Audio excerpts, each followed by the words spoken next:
오늘은 국회에서 다수당이 수적 우세를 이용해서 법안이나 정책들을 강제로 통과시키는 상황들을 막기 위해 소수당이 법률로서 정해진 범위 내의 의사진행 방해를 수행하는 필리버스터 내용에 대해 알아보는 시간을 갖도록 하겠습니다.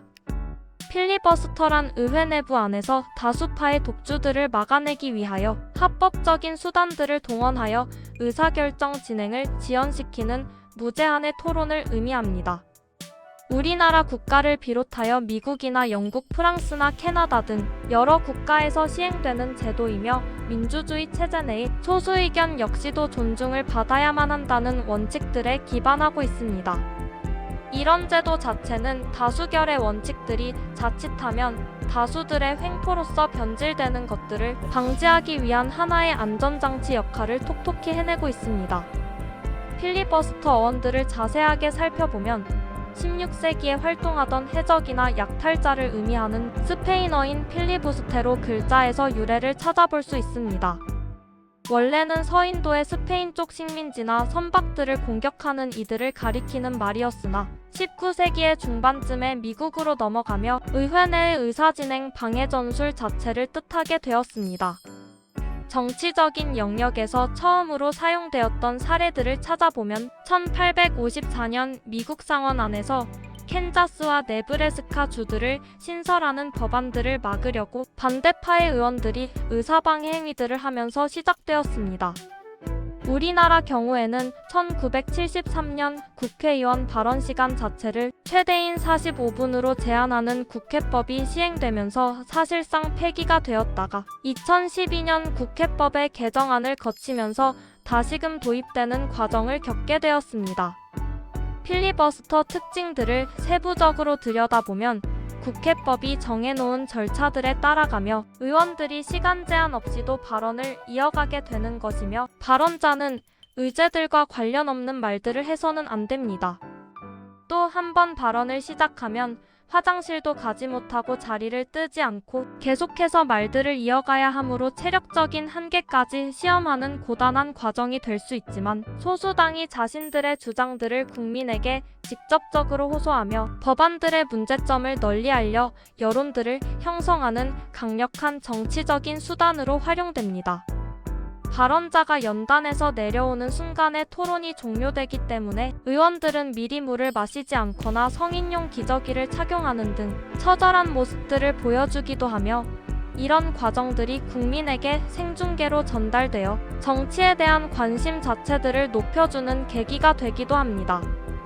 여기에 더해 필리버스터 도중에는 음식물을 먹는 행위 역시도 금지되어 있으므로 발언자는 오로지 물이나 이온 음료를 마시면서 버텨야 하며 의장석을 향해서만 발언해야 하는 규칙 때문에 몸의 방향을 틀거나 움직이는 것조차도 제한을 받게 됩니다. 발언의 내용들은 반드시 국회법 102조에 따라서 의제와 직접적인 관련이 있어야만 하며 만약에 의장이 주제와 상관없는 발언이라 판단해서 경고를 3번 이상 하게 되면 발언권이 박탈될 수 있으므로 의원들은 수천 페이지 분량의 관련 자료를 준비하며 철저하게 대비합니다. 또한 발언 도중에는 앉거나 벽에 기대는 행위조차 허용되지 않으므로 오로지 두 다리로 꿋꿋하게 서 있어야 하기 때문에 단순한 말싸움 차원을 넘어서서 인간의 육체적인 인내심을 측정하는 정치적인 고행으로 불리기도 합니다. 필리버스터 진행 시에 종료되는 조건은 국회회기 자체가 종료되는 상황이며 정기회는 100일 그리고 임시회는 30일로 정해져서 이 기간이 끝나게 되면 토론들은 자동으로 멈추게 됩니다. 또 다른 방법은 종결 동의안을 제출하고 24시간이 지나간 후 무기명식 투표들을 거쳐서 제적의원 5분의 3 이상의 찬성으로 강제 종료시키는 절차도 존재합니다. 이런 방식 외에도 다수당은 살라미 전술이라 불리는 회기 쪼개기 기법들을 사용하여 필리버스터 자체들을 무력화시키기도 하며 이는 짧은 회기를 반복하여 토론들이 끝남과 동시에 법안들을 표결하는 전략을 의미합니다.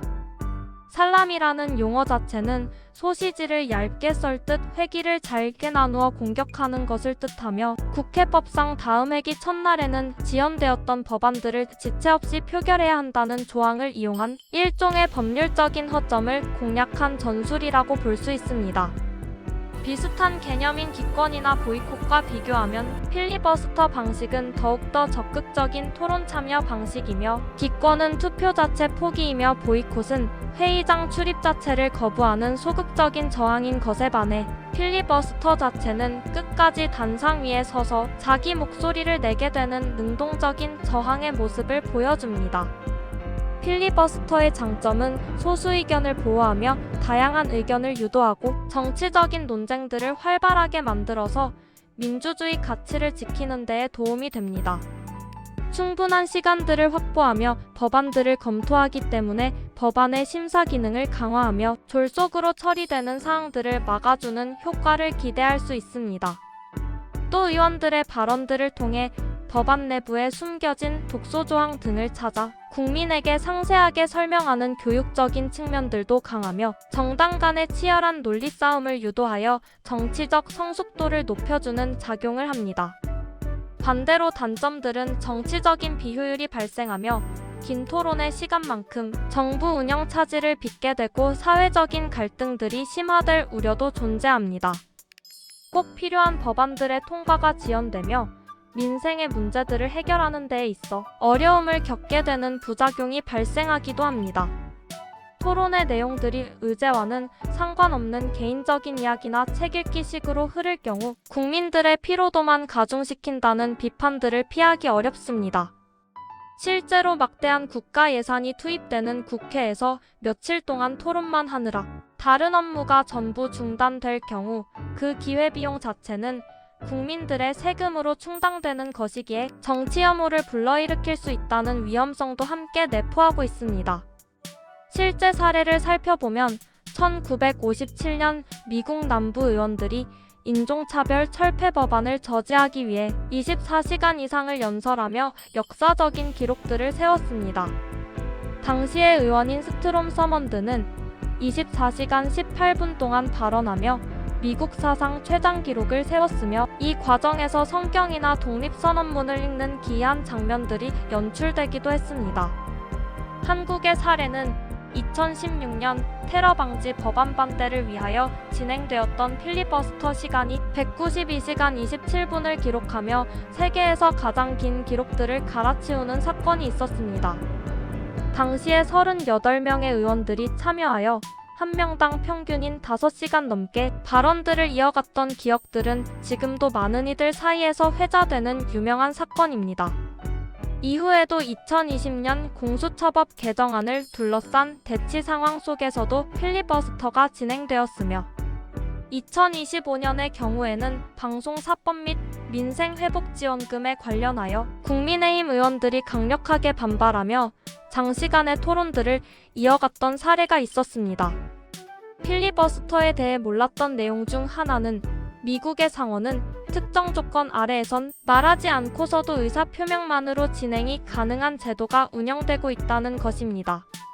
미국식 무음의 필리버스터 제도라며 불리기도 하는 이런 방식은 단순히 의사를 밝히는 것만으로 60명의 찬성표를 요구하게 만들어 입법 절차 자체들을 멈추게 만드는 강력한 위력들을 발휘합니다.